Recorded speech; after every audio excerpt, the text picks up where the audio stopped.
ന്യൂനപക്ഷങ്ങൾ അനുഭവിക്കുന്ന ബുദ്ധിമുട്ടാണ് കേന്ദ്ര സർക്കാരിനെതിരായ വിമർശനത്തിലൂടെ ലത്തീൻ സഭ ആർച്ച് ബിഷപ്പ് ചൂണ്ടിക്കാണിച്ചതെന്ന് ശശി തരൂർ. വിമർശനത്തിൽ ബിജെപിക്ക് മോശം തോന്നിയെങ്കിൽ സ്വയം കണ്ണാടി നോക്കണം. അതേസമയം തെരഞ്ഞെടുപ്പ് മനസാക്ഷി വോട്ടിന് കോഴിക്കോട് രൂപത ബിഷപ്പ് വർഗീസ് ചക്കാലക്കൽ ആഹ്വാനം ചെയ്തു. സഭകളെ അനുനയിപ്പിക്കാനുള്ള നീക്കത്തിലാണ് ഇപ്പോൾ ബിജെപി. ലത്തീൻ സഭ ആർച്ച് ബിഷപ്പിന്റെ കേന്ദ്ര സർക്കാരിനെതിരായ വിമർശനത്തിൽ തെറ്റില്ലെന്ന നിലപാടാണ് ശശി തരൂരിൻ്റെത്. തുടർ ഭരണം വരുന്നതിലെ ആശങ്കയാണ് ബിഷപ്പ് പങ്കുവച്ചത്. മൂന്നാം തവണ ഒരു ഭരണത്തിൽ വന്നാൽ എന്തൊക്കെയാണ് അവർ ചെയ്യാൻ പോകുന്നത്, ഈ രാജ്യത്തിൻ്റെ ഭരണഘടനയും ഈ രാജ്യത്തിൻ്റെ ജീവിത രീതികളെയും കുറിച്ച് നമ്മൾക്ക് തന്നെ ചിന്തിക്കാൻ ആവശ്യമുണ്ട്.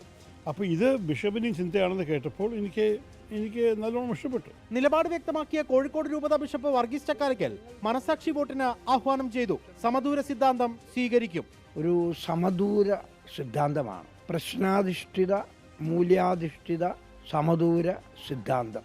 ആ സിദ്ധാന്തം അനുസരിച്ച് ജനങ്ങൾക്ക് അവർ മനസാക്ഷി അനുസരിച്ച് ആർക്കാണ് കൊടുക്കുന്നതെന്ന് വെച്ചാൽ അവർക്ക് കൊടുക്കാവുന്നതാണ്. എന്നാൽ ക്രൈസ്തവരുടെ ആശങ്കകൾ സംസാരിച്ച് പരിഹരിക്കുമെന്ന് ബിജെപി സംസ്ഥാന ജനറൽ സെക്രട്ടറി MT രമേശ്. തെരഞ്ഞെടുപ്പിന് ദിവസങ്ങൾ മാത്രം ശേഷിക്കെ ന്യൂനപക്ഷ വോട്ടുകൾ സമാഹരിക്കാനുള്ള ചടുല നീക്കങ്ങളിലാണ് മുന്നണികൾ.